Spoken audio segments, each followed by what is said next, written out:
ప్రేమించి వివాహమైన తర్వాత వారికి ఈ మొదటి గర్భఫలము. సో వారిని దేవుడి రీతిగా ఆశీర్వదించిన దాన్ని బట్టి దేవుని స్తుతిస్తూ వారికి కూడా నా హృదయపూర్వకంగా శుభాకాంక్షలు తెలియజేస్తూ ఉన్నాను.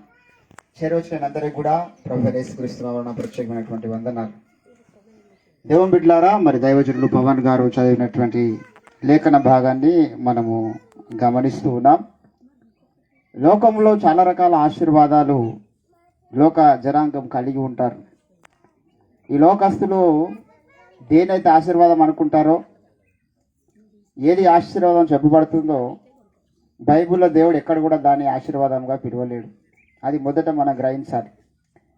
లోకస్తులు మంచిగా ఇల్లు కట్టుకుంటే ఆశీర్వాదం అనుకుంటారు, బాగా డబ్బులు సంపాదిస్తే ఆశీర్వాదం అనుకుంటారు, బాగా భూములు సంపాదిస్తే ఆశీర్వాదం అనుకుంటారు.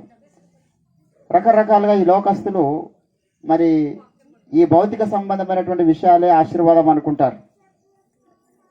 కానీ ఆత్మ సంబంధులుగా దేవుని నమ్మినటువంటి బిడ్డలుగా మనము ఈ భౌతిక సంబంధమైనటువంటి విషయాల పట్ల మనము ఎక్కువగా మరి ఆశ కలిగి ఉండేటటువంటిది ఆశీర్వాదానికి సూచన అది కాదు.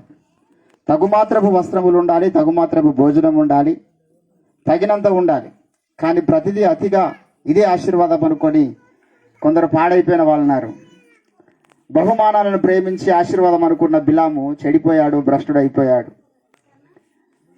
యేసుక్రీస్తును అప్పగించినటువంటి ఇస్కరియోతు యూదా డబ్బే సమస్తం అనుకున్నాడు, ఆ డబ్బే ఆశీర్వాదం అనుకున్నాడు, వాడు చెడిపోయాడు.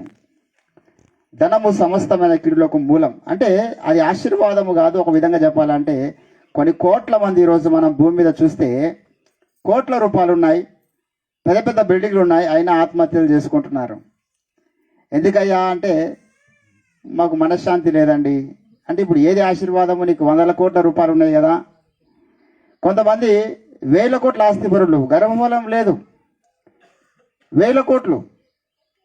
ఎవరినో ఒకరిని ఎక్కడో రోడ్డు మీద ఉన్నవి తీసుకొచ్చి పోయి పెంచుకునే పరిస్థితి మనం చూస్తాం. రతన్ టాటా లాంటి కోటేశ్వర్లు, ఇంకా చాలా మంది లోకంలో దేవుని బిడ్డలారా, అసలైన ఆశీర్వాదాలు ఏమిటి అంటే దేవుని నమ్ముకున్నటువంటి మన జీవితంలో ఎప్పుడైతే మనం యేసుక్రీస్తు రక్తం చేత కడగబడి దేవుని యొక్క జాబితాలకు వచ్చినామో అది అన్నిటికన్నా విలువైన ఆశీర్వాదం. రక్షింపబడకుండా ఈ లోకంలో ఎన్ని కోట్లు నువ్వు సంపాదించినా, ఎంత సంతోషంగా బ్రతికినా, ఎంత మరి లోకపరంగా నువ్వు ఏ ఆస్తులు సంపాదించినా అది ఆశీర్వాదం కాదు. ఎందుకంటే ఒక క్షణం నీ గుండె అయితే నువ్వు నరకంలో పోయి కళ్ళు తెరుస్తావు. ఆ రోజు నీకున్నటువంటి ఈ భూమి మీద నువ్వు సంపాదించింది ఏది కూడా నేను అక్కడ కాపాడడానికి రాదు. మొదటి ఆశీర్వాదం ఏదయ్యా చెప్పుకోవాలంటే, ఎవరైతే యేసు ప్రభు దేవుడు కాగల జనులు ధన్యులు. యేసు ప్రభువునికి వచ్చిన తర్వాత మనం అన్ని కూడా దేవుని దగ్గర మోకరించి ప్రార్థన చేసి పొందుకునే ఆశీర్వాదాలు కొన్ని ఉన్నాయి. అందులో ఒకటి గర్భఫలం. యెహోవా దేవుని తెలుసుకున్న తర్వాత రిబ్కా ప్రార్థన చేసింది, దేవా నేను పిల్లలు లేని దానిగా ఉన్నాను. రాయలు ప్రార్థన చేసింది, ప్రభువా నేను గొడ్రాలు ఉండలేనయ్యా, నాకు ఆశీర్వదించు. దేవుడు తన గ్రంథంలో చెప్తాడు, మిమ్మల్ని ఆశీర్వదించే విధానాలు కొన్ని పెట్టాడు ఆయన. ద్వితీయోపదేశకాండం 20వ అధ్యాయం అందరికీ తెలుసు. నువ్వు గీ పని చేస్తే నీకు ఆశీర్వదిస్తా, నువ్వు ఈ పని చేస్తే ఆశీర్వదించా అని దేవుడు ఆజ్ఞలు ఇచ్చినాడు. అందులో ఒక ఆశీర్వాదం ఏంటో తెలుసా? నీ గర్భఫలము నేను ఆశీర్వదిస్తా అంటాడు కదా. ద్వితీయోపదేశకాండం 28వ అధ్యాయము 11వ వచనం చదవండి తీసిన వాళ్ళు. మరియు యెహోవా నీకిచ్చేదనని నీ పితరులతో ప్రమాణము చేసిన యెహోవా నీ గర్భఫలమును నీ గర్భఫల విషయములోను, నీ పశువుల విషయంలోను, నీ నేల పంట విషయంలోను అది ఈ మేలు లోకంలో ఎవరు చేయరండి. నాకు తెలిసిన చాలా మంది ఉన్నారు, పిల్లలు లేక బాధపడుతూ సంవత్సరాల తరబడి లక్షలు ఖర్చు పెట్టి మరి హాస్పిటల్లో పాలు తిరుగుతూ రకరకాల చేయని ప్రయత్నం అంటూ లేదు. అయ్యా మా వివాహమై 10 సంవత్సరాలు అయింది, అయ్యగారు కొంచెం ప్రార్థన చేయండి, పిల్లలు లేరు. తిరగని ప్రయత్నం లేదు, చేయని ప్రయత్నం లేదు, వెళ్ళని డాక్టర్ లేరు, తాగని మందు లేదు. ఎక్కడైతారంటే అక్కడికి ఏ ప్రయత్నాలు చేయాలి, అన్ని ప్రయత్నాలు చేసినాం, అయినా మాకు పిల్లలు అయితే లేరయ్యా. మాకేం తక్కువ లేదు, మాకు బాగా భూములు ఉన్నాయి, డబ్బులు ఉన్నాయి, మాకు తిండికి తక్కలేదు, బ్రతుకుకు తక్కలేదు, కానీ మా ఇంట్లో కొంత గర్భఫలం లేదు. ఎంత వేదన నా కుటుంబానికి. అందుకే గర్భఫలం వచ్చినప్పుడు మనం చూస్తాం బైబిల్ గ్రంథంలో ఎలిజబెత్ మరియమ్మ దగ్గరికి వెళ్ళినప్పుడు ఏమన్నదండి? లూకాసు వార్త 1వ అధ్యాయము 42వ వచనంలో ఎలిజబెత్ మరియమ్మ ఇంటికి వెళ్ళినప్పుడు కడుపులో ఉన్నటువంటి శిశువు గంతులు వేసినప్పుడు, స్త్రీలలో నీవు ఆశీర్వదించబడిన దానవు, నీ గర్భఫలము అది ఏంటండి, నీ గర్భఫలము ఆశీర్వది. అంటే లోకంలో ఇది చాలా మందికి లేదు. క్రైస్తవులుగా దేవుని నమ్మిన వారిగా మనము పిల్లలు కానటువంటిది చాలా ప్రత్యేకతను సంతరించుకుంటుంది. లోకంలో చాలా మంది ఈరోజు మరి లోకస్తులు కూడా చాలా మంది పిల్లల్ని అంటున్నారు, రకరకాల రీతులుగా అంటున్నారండి. చాలా మంది పెళ్లిళ్ళు కాకన ముందే పిల్లలు కానీ రోడ్ల మీద పడేసిపోతున్న వాళ్ళని మనం చూస్తున్నాం. అవన్నీ దేవుడిచ్చిన గర్భఫలాలు కావు. కామాపేక్షతో నింపబడ్డవారు పిల్లలు గంటలేనా? అవన్నీ దేవుడు ఇస్తున్నాడా? నీకిచ్చే గర్భఫలము నువ్వు దేవుని కొరకు పెంచాలి. నీకు స్వాస్థ్యముగా దేవుడు వారిని ఇస్తున్నాడని దైవజనుడు చదివినాడు. అట్ ద సేమ్ టైం ఈరోజు నీకు ఇచ్చినటువంటి గర్భఫలాన్ని బట్టి, ఆశీర్వాదాన్ని బట్టి ఎంత సంతోషంగా బిడ్డలు, ఇరువురు యవ్వన బిడ్డలు ఉన్నారో, కుటుంబస్తులు ఉన్నారో, మనం ఎంత సంతోషపడుతున్నామో, ఇంతే సంతోషము, ఇంతే ఆనందము నీ ద్వారా, నీ కుటుంబం ద్వారా, మరి ఇరువురు బిడ్డల ద్వారా దేవుడు సంతోషపడాలి, పరలోక రాజ్యం సంతోషపడాలంటే వీరు కూడా కొంతమంది పిల్లల్ని కనాలి. ఇది అల్టిమేట్ ఆశీర్వాదం. నువ్వు ప్రార్థన చేసి ఈ భౌతిక సంబంధమైనటువంటి గర్భఫలాన్ని దేవుని దగ్గర సంపాదించుకోవడం ఒక ఆశీర్వాదము. అట్ ద సేమ్ టైం ఈరోజు నా కుటుంబం సంతోషపడుతుంది, కానీ బాప్తిసం ఇచ్చేవాను పుట్టినందుకు సర్వలోకం సంతోషపడింది అంటాడు. ఎందుకో తెలుసా? ఆయన అనేకుల హృదయాలు దేవుని తట్టి తిప్పుతాడు. మనందరికి తెలుసు లూకాసు వార్త 15వ అధ్యాయంలో మారు మనసు అక్కరలేని 7వ వచనంలో మారు మనసు అక్కరలేని 99 మంది నీతిమంతుల కంటే మారు మనసు పొందు ఒక పాపి విషయమై పరలోకం ఏమవుతుందంట? సంతోషిస్తుంది అంటున్నాడు. ఇప్పుడు ఈ గర్భఫలాన్ని కనడానికి బిడ్డలు ఎంత ప్రార్థన చేసిరో, ఎంత ప్రయత్నం చేసిరో వాళ్ళకి తెలుసు. నువ్వు క్రీస్తులోనికి ఒక బిడ్డను కూడా సంపాదించడానికి ఎన్నో ప్రయత్నాలు చేయాలి. వానికి సువార్త చెప్పడము, ప్రేమ చూపించడము, మోటివేట్ చేయడము, వారి కష్టాల్లో, వారి బాధల్లో, అమ్మ నువ్వు ఎట్టి పరిస్థితుల్లో యేసుప్రభుని నమ్మకుండా ఈ లోకంలో యాత్ర ముగించకూడదు తల్లి. యేసుప్రభు నందు విశ్వాసం ఉంచకుండా ఈ లోకంలోని యాత్ర ముగిస్తే నీ గమ్యం నరకం తల్లి అని శతవిధాల ప్రయత్నాలతో నువ్వు కొన్ని ఆత్మల్ని సంపాదించడానికి నువ్వు ప్రార్థన చేయాలి దేవుని దగ్గర. ఈ ఆశీర్వాదం విలువైంది. ఈ ఆశీర్వాదం కూడా అందరికీ ఉండదు. అందరి ద్వారా అందరూ రక్షిస్తాడా? దాని కొరకు నువ్వు మోకరించి, దేవా నాకు పిల్లల్ని దయచేయి.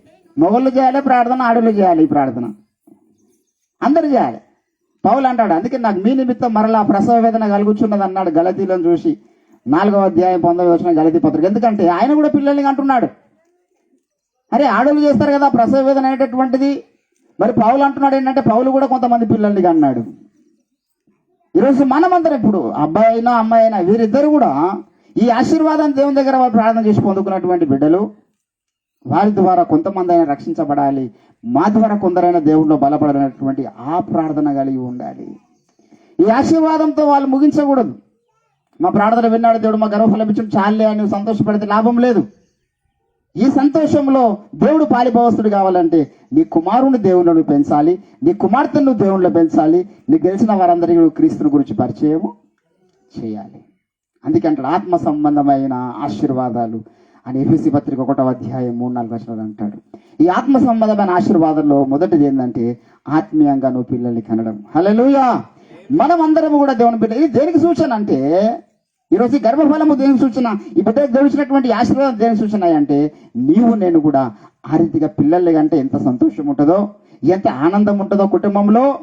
ఈ ప్రక్రియ ద్వారా మనమందరం నేర్చుకోవాల్సినటువంటి బోధ, దేవుని యొక్క ఆలోచన ఏంటంటే నేను కూడా పిల్లల్ని కనాలి.